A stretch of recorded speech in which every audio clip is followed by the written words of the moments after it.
the sound that precedes death. There are sounds that human beings learn to fear even before understanding where they come from. The creak of a door in the dark.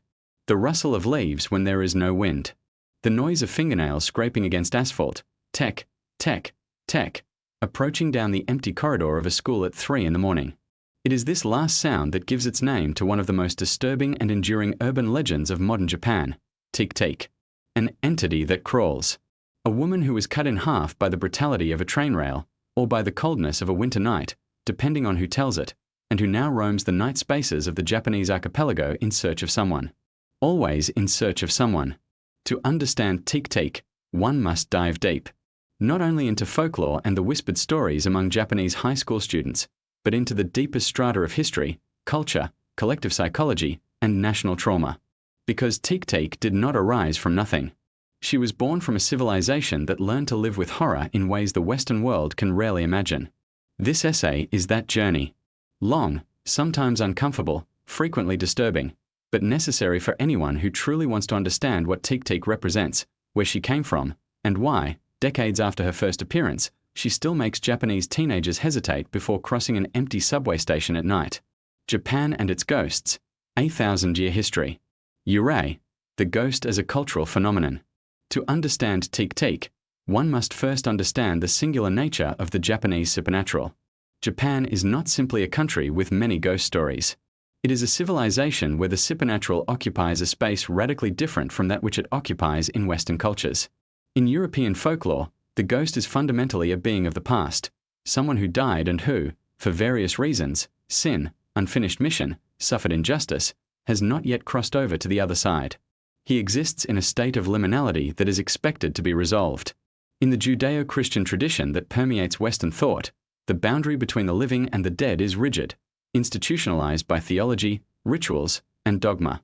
Ghosts are aberrations, errors in the cosmic order. In Japan, that boundary has never been so clear. Shintoism, the native religion of the archipelago that has coexisted for centuries with Buddhism, is a deeply animistic faith. Everything possesses kami, spirit. Stones, trees, rivers, the wind that passes between the mountains. Death, in this system, is not as absolute a rupture as in the Abrahamic religions. The dead remain present, in domestic altars, but Sudan, in Oban rituals, the Buddhist festival that invites the spirits of ancestors to return for a few days, in the meticulous care families dedicate to graves. The Japanese concept of yurei, the ghost proper, carries this complex heritage. The word is composed of two characters, yu, meaning dim, obscure, or hidden, and rei, meaning spirit or soul. A yurei is literally an obscured spirit, not simply the spirit of a dead person, but the spirit of someone who died with onryo, deep resentment, or in circumstances so traumatic that the soul became trapped, unable to follow the natural cycle of rebirth or rest. The typology of yurei is vast and rigorous. There is goryo, the spirit of nobles or powerful people who died unjustly and who can cause natural disasters and epidemics if not appeased.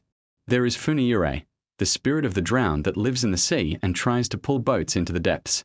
There is zashikiwarashi, the child spirit that brings luck to the houses where it dwells, and whose disappearance announces the ruin of the family. There is gashido-kuro, the colossal skeleton of soldiers who starve to death that wanders battlefields in search of victims. And there are, emerging much more recently in this tradition, entities like Sadako, from Ring, Kayako, from Ju-on, and Teke-Teke, ghosts of the modern world, born not from the countryside or the sea, but from train stations, schools, streets illuminated by neon. Kwaidan, the art of the ghost story. The literary tradition of Japanese ghost stories, kwaidan, literally strange story, is as old as Japanese literature itself. Works like the 9th century Nihon Ryoiki and the 12th century Konjaku Monogatari already collected supernatural stories with meticulous seriousness. They were not frivolous entertainment. They were documents of the spiritual reality of the world, compiled with the same rigor with which other monks compiled hagiographies or historical chronicles. In the Edo period, 1603 to 1868, the culture of kwaidan flourished extraordinarily. Japan was at peace, a rigid and suffocating peace maintained by the Tokugawa shogunate, but fear and death had not disappeared. They had merely migrated inward, into bodies and minds. The Haiku Monogatari Kaidankai, 100 monster story gathering, games became a cultural phenomenon. Groups of people gathered at night, lit 100 candles, and each participant told a ghost story. Upon finishing each story, one candle was extinguished. As the light diminished and darkness grew, it was said that the entities they spoke of were drawn into the gathering space. The writer and Professor Lafcadio Hearn, a Greek-Irishman who became a Japanese citizen in the late 19th century and adopted the name Koizumi Yakumo, compiled and adapted into English some of the most beautiful Kwaidan stories in his 1904 book, simply titled Kwaidan. For Hearn, these stories were not anthropological curiosities. They were the deepest expression of Japanese psychology, a psychology that, he wrote, lives in constant and intimate contact with the presence of the dead. This is the land where Teke-Teke was planted. Post-war Japan and the birth of modern urban legends. Japan's defeat in World War II in August 1945 was, in historical and psychological terms, one of the most traumatic events a nation can undergo. In a few years, a country that had been convinced of its divinity, its sacred imperial mission, its racial and cultural superiority over all other Asian peoples, found itself reduced to rubble, occupied by foreign forces, and confronted with the truth about the atrocities it had committed. Hiroshima, Nagasaki, Okinawa, the firebombings of Tokyo and other cities. More than 3 million Japanese dead. And, for those who survived, the gradual and agonizing revelation that everything they had fought for, the emperor as a living god, Japan's manifest destiny, the purity of the Yamato race, had been built on lies. The collective trauma of this period is difficult to measure.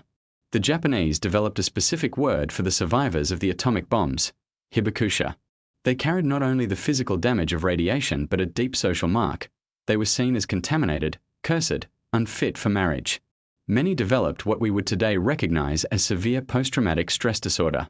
In this context, the Japanese supernatural underwent a significant transformation. Ghost stories were no longer just about entities from the countryside or the sea. They began to inhabit the spaces of modernity, the ruins of factories, the improvised hospitals that failed to save their patients, the train stations where survivors huddled in search of food and news. The Japan of the 1950s and 1960s was a society in a reconstruction frenzy. The Japanese economic miracle transformed the country vertiginously. High-speed trains, glass and steel skyscrapers, a flow of workers from rural areas to cities, exhausting workdays that left men and women exhausted and lonely on subway platforms at 2 in the morning. Modernity arrived too fast for the soul to keep pace.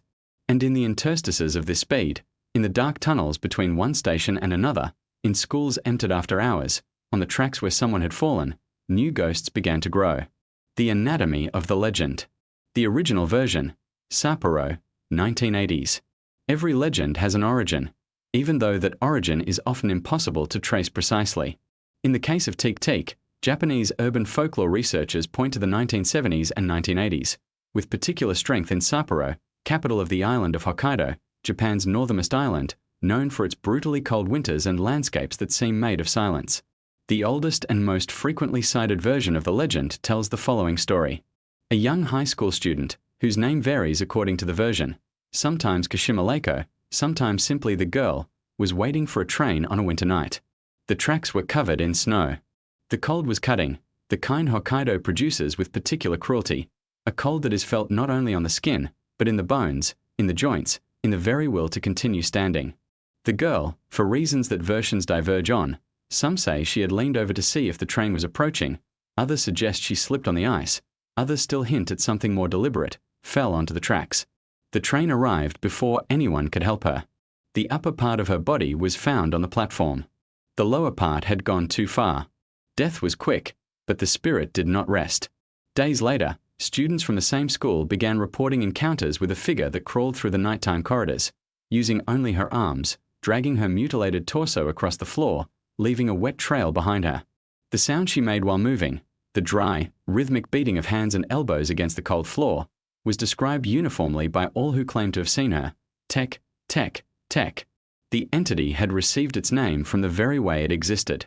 According to legend, Teke-Teke carries a sickle or a handful of broken glass, variations of the same tool of destruction. When she finds a victim, she attacks them with ferocity, cutting the person in half. The perverse logic is cruel. She wants others to share her condition. She wants company in her incompleteness. The speed with which she crawls is supernatural, as fast as a whole human being running. There is no escape. Once Teke-Teke has seen you, once her dead eyes have met yours, the end is inevitable. Kashima Reiko, the name that became a curse. In many versions of the legend, Teke-Teke has a full name, Kashima Reiko, Ludaliza. And around this name, an additional layer of terror was built in the form of a kusari, a chain, an analog, and later digital chain email. The Kashima Reiko chain works as follows. Someone tells you about her. If you do not pass the story on to others within a certain number of days, usually 3, sometimes 7, Kashima Reiko will come to find you. But there is an even more disturbing detail, which is what separates the legend of Kashima Reiko from simple tell others or die stories. There is a set of questions the entity may ask you when she appears, and if you know how to answer them correctly, you can survive the encounter. The most famous question is, where are my legs? The correct answer, according to the most widespread versions, is on the Meishin Expressway. Mingsen Galsudalu, the Meishin Expressway, which connects Nagoya to Kobe. Or, in other versions, in a cemetery next to Kashima Station. If you don't know the answer, she cuts you in half. The name Kashima contains within itself a layer of intentional ambiguity. In Japanese, Kashima can be written in multiple ways with distinct meanings. One of them, Fansamoa, can be loosely interpreted as demon of provisional death or spirit of pseudo-death. This homonymy is central to the Japanese tradition of naming supernatural entities. Names are both descriptive and evocative. They carry the very power of what they name. The question, where are my legs, is devastating in its simplicity. It is the most human question a mutilated spirit could ask, and at the same time the most impossible to answer correctly without specific ritual knowledge.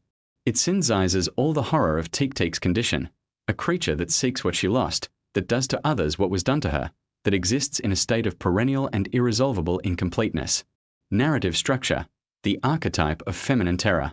To understand why Teke-Teke resonates so deeply in the Japanese imagination, it is necessary to recognize that she is not an isolated entity. She belongs to a specific category of Japanese spirit that folklorists call onryo, literally resentful spirit, and more specifically, to the subgroup of female entities who are victims of violence, abandonment, or tragic death and who return with a rage that cannot be appeased by conventional means. The list of Teke-Teke's predecessors and contemporaries in this category is long and disturbing. Yotsuya Kaiden, the most famous story in kabuki theater, from 1825, tells the story of Oiwa, a woman poisoned by her husband who wanted to marry another. The poison disfigured her before killing her, and her spirit returned to destroy everything her husband had built. Oiwa is considered by many to be the prototype of the classic female onryo, a woman who suffered a profound injustice and who cannot find peace until that injustice is punished. Okiku, from the story Bancho Sarayashiki, the dish mansion at Bancho, was a servant who a love-struck samurai threw into a well when she rejected his advances. Her voice still echoes from the well, counting dishes in a progression that never reaches the number 10, the incompleteness of her life reflected in the eternal incompleteness of her counting. Sadako Yamamura, The Spirit from Ring, originally a novel by Koji Suzuki published in 1991 and later adapted to film by Hideo Nakata in 1998, follows the same archetype, a young woman with psychic powers, victimized and thrown into a well, who returns through a videotape to kill whoever watches her. Kayako Sareki, from Ju-on, 2002, was murdered by her jealous husband in her own home and returns with her son as a ghost that infects any place she enters. The pattern is consistent and revealing. Young women, victims of violence, often sexual or domestic, killed in traumatic circumstances, return as entities of absolute power that society, patriarchal, repressive, cannot control or appease. Modern Japanese horror has been analyzed by cultural critics like Chika Kinoshita and Colette Balmain as a metaphor for the malaise of Japanese women in a society that has historically silenced, confined, and ignored them.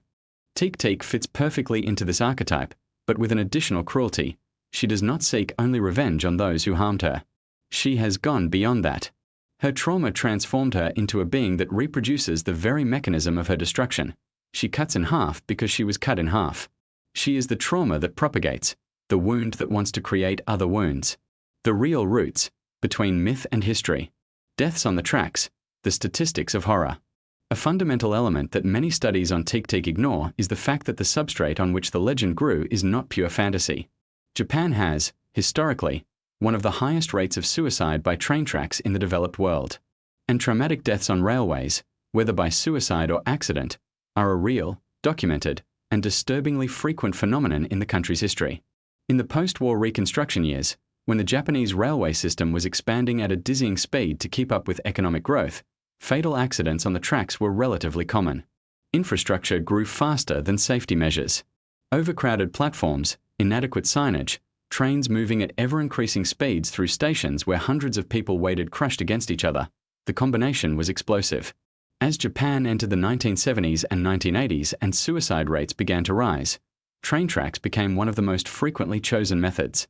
Japanese railway companies even billed the families of victims for the delays and damage caused, a policy that generated intense debate and was eventually modified, but which spoke volumes about the coldness with which Japanese society treated these deaths.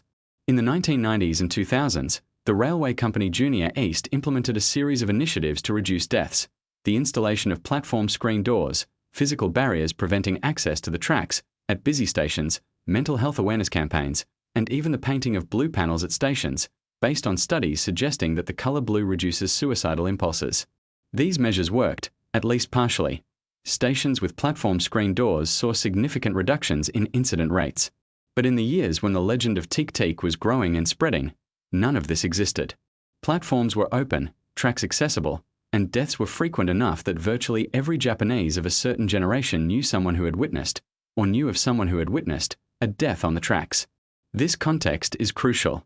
Teke-Teke did not arise in a society that merely imagined death on the tracks as an abstract possibility. She arose in a society where that death was a present, documented fact, part of the daily life of millions of public transport users. The legend did not invent the horror. It named it.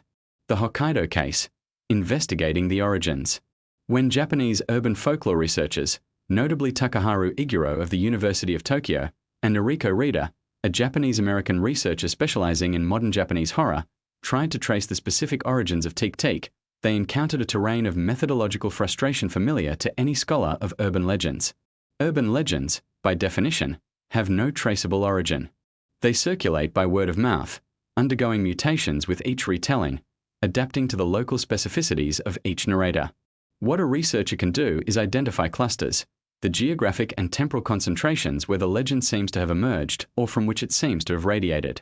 In the case of Teke-Teke, the earliest known written records of the legend appear in collections of school ghost stories, Gakko no Kaiden, published in the early 1990s, but the oral tradition is clearly older. Accounts from people who are now in their 50s and 60s mention having heard versions of the story when they were students in the 1970s and 1980s, pushing the origins back at least 2 decades before the first written records. Sapporo University was historically one of the centers of transmission of the legend, which is consistent with the theory of origin in Hokkaido. Hokkaido has characteristics that make it particularly fertile ground for this type of story. Geographic isolation. The island was relatively less connected to the rest of Japan before the construction of the Seikan Tunnel in 1988. Extremely harsh winters that create an atmosphere of oppression and confinement, and a history of colonization and violence. Hokkaido was inhabited by the Ainu, an indigenous people who were subjugated and forcibly assimilated during the Meiji era. That left layers of trauma in the region's cultural substrate. It is tempting, but methodologically imprudent, to point to a specific event as the real case that originated Teke-Teke. Several researchers have attempted to do so and have only found deaths of young people on the tracks, tragic events, but with no documented connection to the legend beyond superficial similarity. What we can say with confidence is that the legend grew in soil irrigated by real events, absorbing the collective fear of a civilization that dealt with death on the tracks on a daily basis. The psychology of collective trauma. To understand why Teke-Teke found such fertile soil in the Japanese imagination, it is necessary to examine a concept that has gained increasing attention in cultural psychology: collective trauma and its processing mechanisms. Bessel van der Kolk, in his seminal work The Body Keeps the Score, 2014, argued that trauma is not only an individual experience but a physiological reality. The body literally changes in response to trauma, restructuring neural circuits, altering the way it processes fear and threat. When this argument is scaled up to the level of an entire culture, the result is what some researchers call cultural trauma or collective historical trauma. Post-war Japan is an extreme case of cultural trauma. An entire generation grew up under the propaganda of Kokutai, the national system that placed the emperor as a deity and the Japanese people as his sacred instrument. This generation was mobilized for total war, witnessed the destruction of their cities, lost family and friends, and then saw the entire system of meaning upon which they had built their identity crumble in a humiliating surrender. Subsequent generations inherited this trauma in ways that were rarely discussed openly. Japan developed a culture of enryo, restraint, containment, the suppression of one's own feelings for the sake of social harmony, that made public processing of trauma extremely difficult. Hiroshima was not discussed at dinner tables.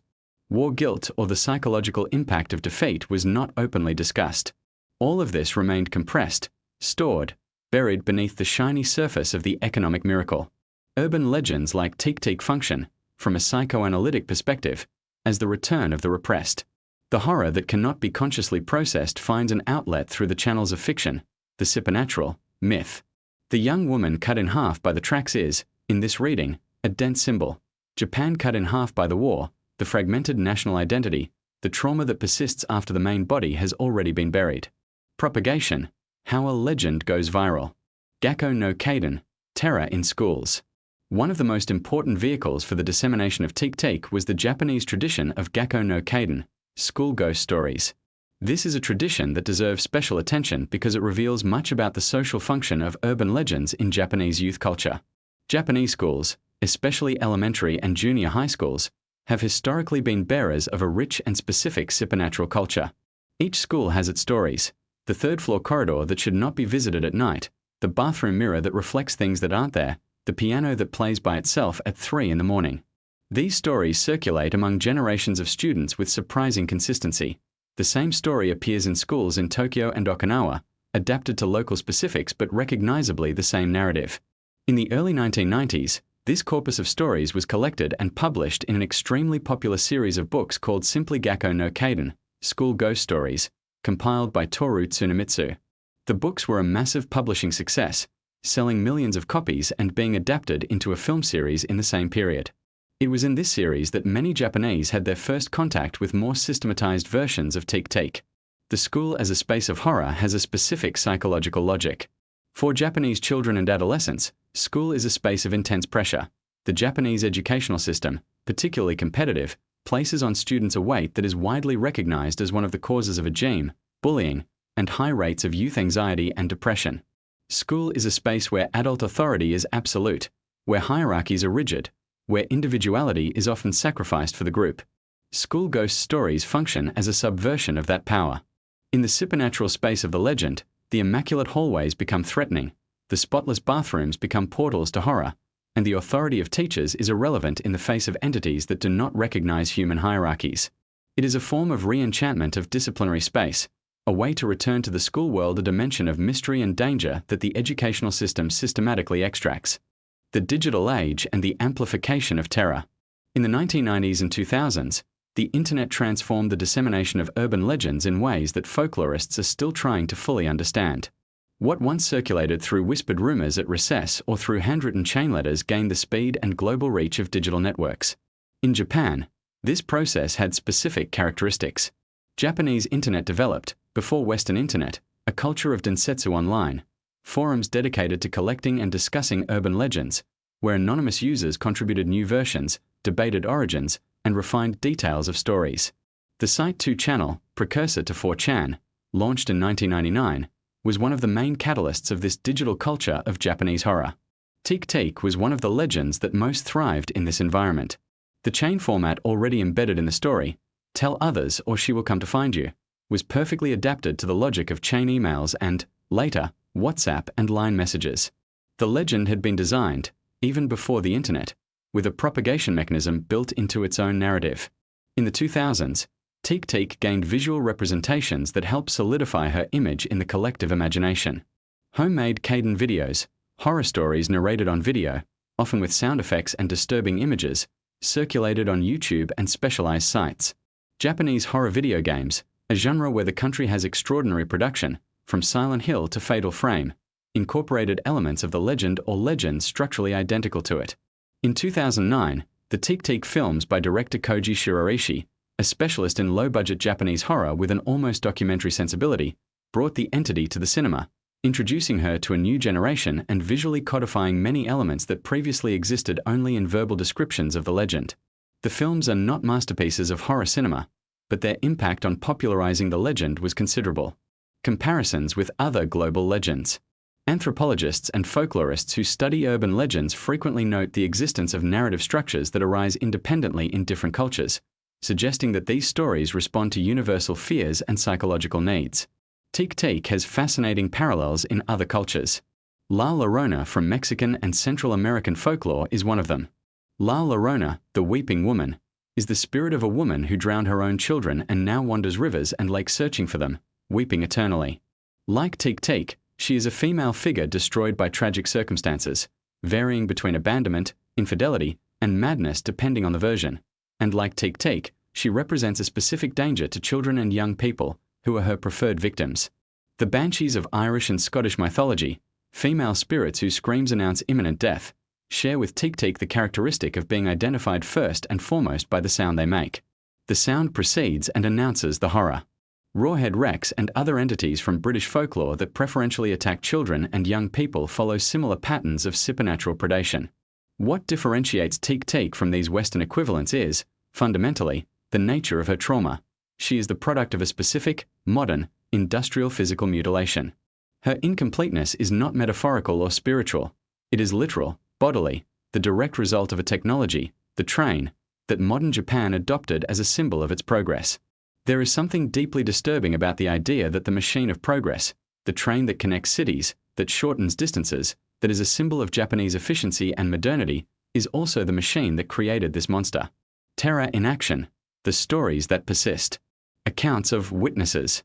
One of the most fascinating characteristics of living urban legends, those that still circulate actively rather than having been archived as historical folklore, is the persistence of accounts from witnesses. People who claim to have seen, heard, or somehow encountered the entity in question. In the case of Teke-Teke, these accounts are abundant on Japanese forums dedicated to the supernatural.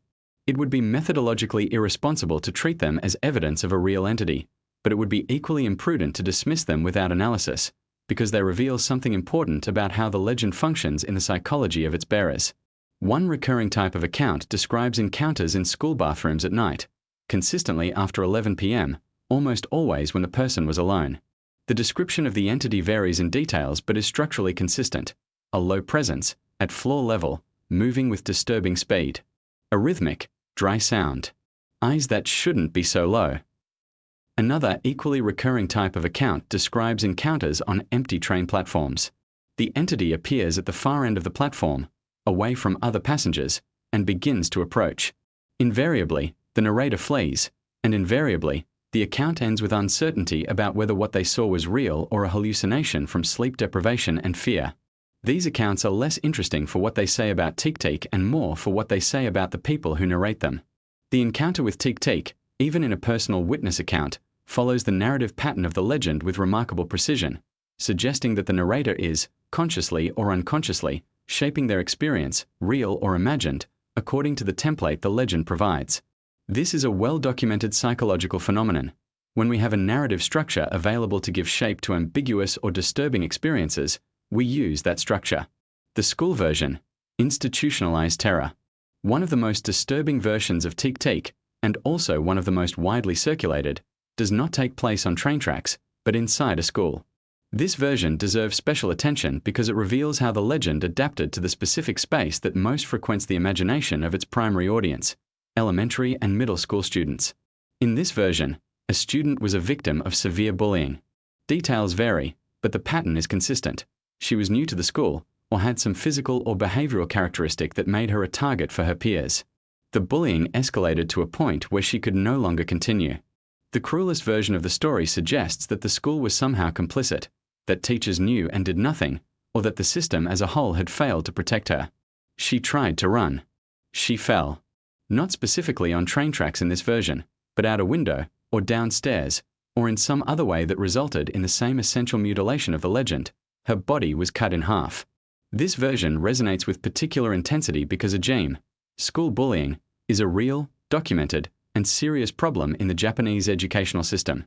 Data from the Japanese Ministry of Education consistently shows tens of thousands of reported cases per year, and experts argue that the real number is much higher, given that many cases are never reported for fear of retaliation or making the situation worse. In Japan, AJIM can take extraordinarily cruel forms. Organized silence, where the entire class, by tacit agreement, begins to completely ignore a child, as if they were invisible, is a documented form of Japanese bullying that researchers call mushi, ignoring, not recognizing someone's existence. The specific cruelty of mushi, you exist, but we act as if you don't exist, has something supernatural about it in itself.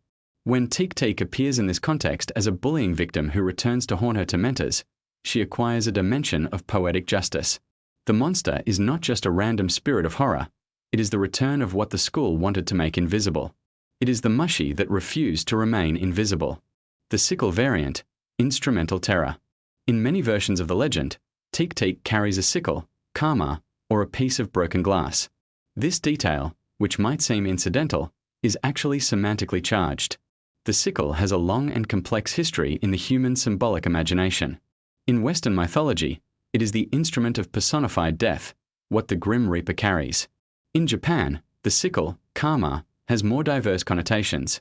It is a basic agricultural tool associated with the countryside and harvest, but also a traditional weapon that appears in martial arts training, kenjutsu and jujitsu. When Teke-Teke carries a sickle, she inverts the logic of the instrument. The tool that serves to harvest, to separate grain from stalk, to create food, is used to separate people from their lower halves. It is a transformation of the tool of life into a tool of mutilation. And in doing so, she is, on a symbolic level, completing the cycle of what was done to her. She was harvested by the tracks, and now she harvests. Broken glass is equally symbolic, but in a different way. Broken glass is an urban, modern object, a product of industrial civilization. By replacing the sickle with glass, some versions of the legend are underlining that Teke-Teke is not an entity of the rural or feudal world. She belongs to the same world of glass and steel and industrial speed that created her. Teke-Teke and contemporary Japanese society. Feminism and folklore, the woman who refuses silence. In the last 2 decades, cultural critics and gender scholars in Japan have revisited the tradition of Japanese female horror, the onryo, the female yurei, Teke-Teke, through a feminist lens that offers perspectives profoundly different from traditional interpretations. Conventional analysis tends to treat these entities as pure horror fantasy, monsters designed to frighten, without significant political or social content. But a closer reading reveals that the corpus of Japanese female horror is, in fact, an extraordinarily honest record of the violences Japanese women have suffered through the centuries, and a fantasy of power that the dominant culture never granted them in life. In feudal Japan, women were property, first of parents, then of husbands. The arranged marriage system, omiai, persisted long beyond the feudal period. Japanese women's legal rights were severely limited until the post-1945 reforms, and even after formal reforms, the social reality of gender discrimination remained profound. The rate of female participation in the workforce in leadership positions in Japan remains, even today, one of the lowest among developed nations. The female ghosts of the Japanese tradition, oiwa, okiku, sadako, Teke-Teke, are women who were victims of male power in life, murdered, abused, abandoned, ignored, and who return in death with a power that the living world never granted them.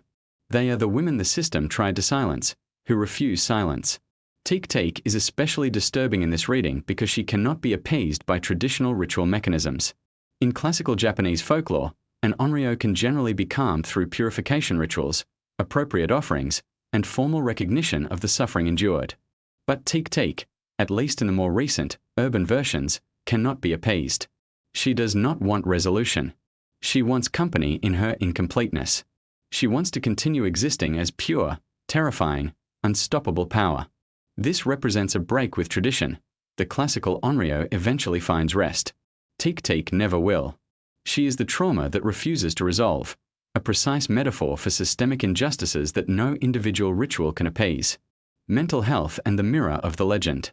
In the contemporary context, Teke-Teke has acquired an additional layer of meaning as Japan has, in recent decades, begun to deal more openly with mental health issues, an area historically extremely stigmatized in Japanese society.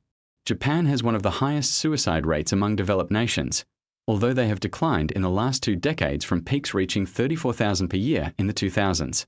Suicide by train tracks, the same death the Teke-Teke legend narrates, remains a sadly frequent method. Japanese railway companies refer to these incidents as jinshin jaiko, accidents involving people, in deliberately neutral language that avoids the words suicide or death, part of a broader policy of not publicizing the method to avoid the Werther effect, copycat contagion. In this context, Teke-Teke also functions as a distorted mirror, but still recognizable, of a reality of suffering that Japanese society often prefers not to name directly. The young woman who falls on the tracks, who is cut in half by the machine of modernity, who finds no rest and continues to haunt. It is impossible, for someone aware of the Japanese social context, not to hear in this narrative the echoes of a much more mundane and much more urgent reality than any supernatural legend. Mental health organizations in Japan have observed that stories like Teke-Teke, although they may seem at first glance simple horror entertainment, often function as a vehicle, imprecise, distorted, but still functional, for conversations that otherwise would not happen. Young people who cannot talk about depression, academic pressure, bullying in direct terms sometimes manage to approach these issues through the lens of supernatural horror. This does not justify or glorify the legend, but it contextualizes its persistence in ways that go beyond simple entertainment. The legend beyond Japan, adoption and distortion. When Teke-Teke crossed Japan's borders, first to other Asian countries, then, through the internet, to the entire world, she underwent the inevitable transformations of any narrative that crosses radically different cultural contexts. In China and Taiwan, where Japanese horror has great cultural penetration, partly for historical reasons of Japanese colonialism, partly because of the enormous cultural impact of Japanese cinema and television, Teke-Teke was relatively well preserved in her essential characteristics. The Sino-Japanese supernatural sensibility has enough parallels for the legend to make sense without much translation. In the Western world, the process was more disruptive. Teke-Teke reached American and European audiences mostly through lists of scariest Japanese supernatural creatures published on horror entertainment websites, where she often appears without the cultural context that makes her truly disturbing.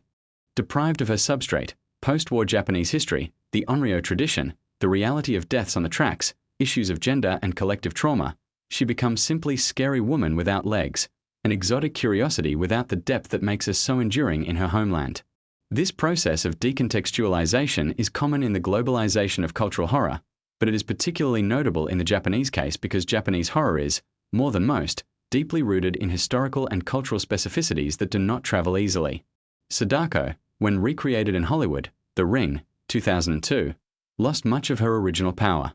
Kayako went through a similar process. And Teke-Teke, in the few references she has received in Western media, is often reduced to a monster of interesting design without the layer of real terror she carries for those who know her in the right context.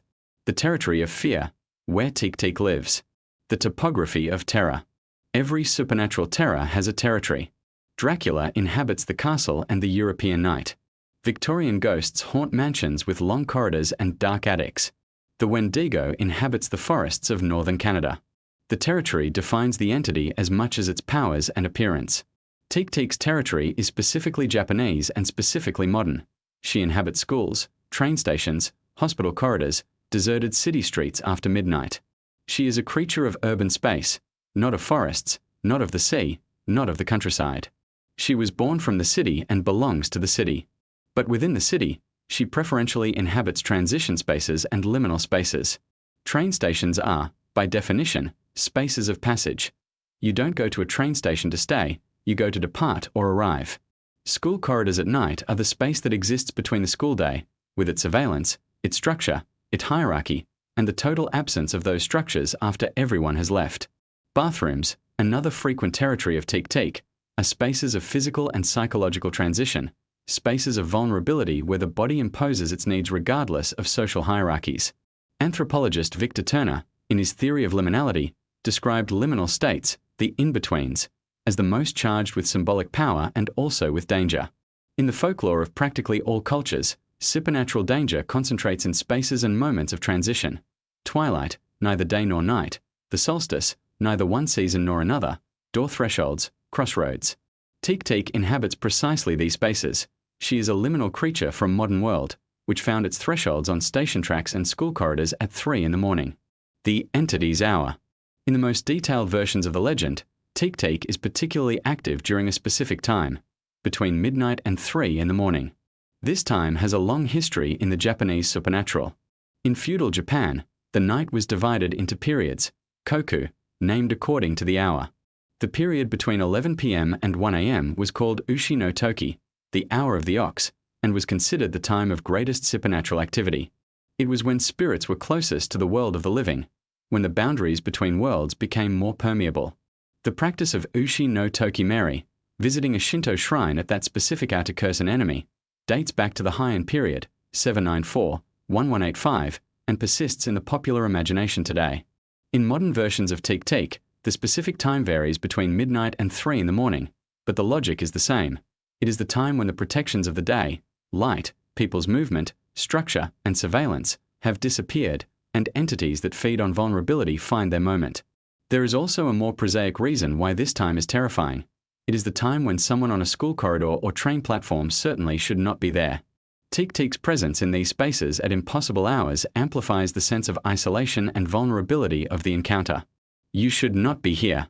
She shouldn't be either, but she is here because she has no choice. And now you are too. Final analysis. What Teke-Teke tells us about ourselves. Terror as cultural diagnosis. The monsters a culture creates, and the ones it chooses to perpetuate, generation after generation, say something fundamental about that culture's fears, shames, traumas, and unfulfilled desires. The analysis of monsters is, therefore, a cultural diagnosis as much as it is folklore or entertainment. Teke-Teke tells us many things about Japan. She tells us that Japan carries a deep trauma regarding the violence industrialization has done, and continues to do, to human bodies. She tells us that the suffering of Japanese women, for centuries invisible and silenced, found in supernatural fiction a channel of expression that social reality denied them.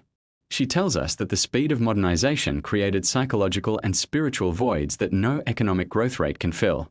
But Teke-Teke also tells us something about the universality of the fear of incompleteness. Mutilation, the broken body, incomplete, deprived of its essential parts, is one of the most fundamental terrors of human experience. Not only death, but partial death.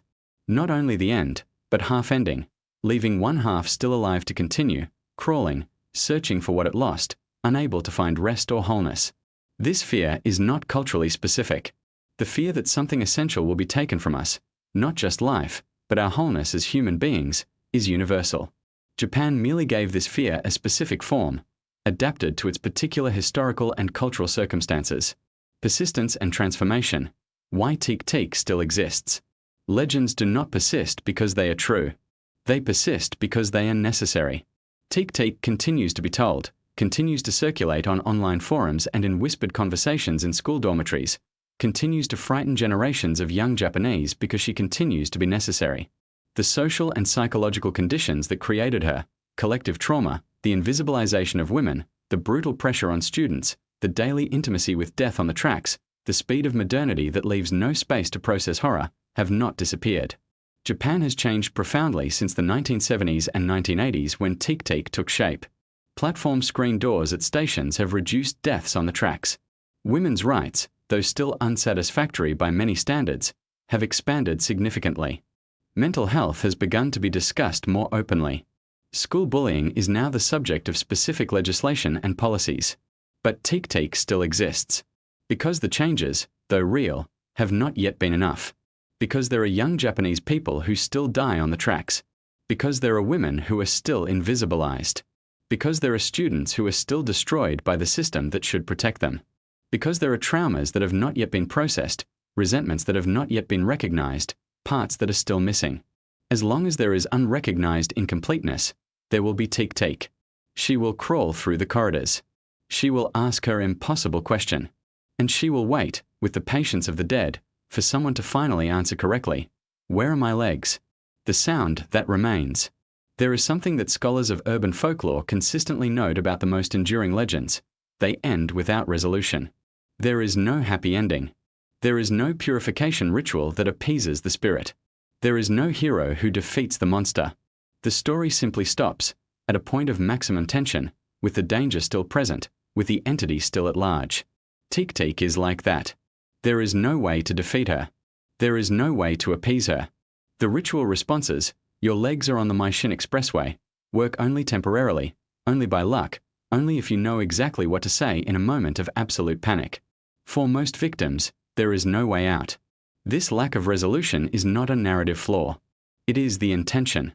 It is the most honest point of the legend. Some horrors are not resolved. Some traumas do not heal. Some injustices are not repaired. And the ghosts these realities create do not go away just because we want them to. Teke-Teke is the ghost of Japanese modernity, of the brutal speed that cuts, of the invisibility that erases, of progress that leaves essential parts behind. She is the missing half, the sound that echoes after the train has passed, the question that no ritual answer can definitively silence. Take, take, take. She is still approaching. And the question still hangs in the cold air of the empty platform. Where are my legs?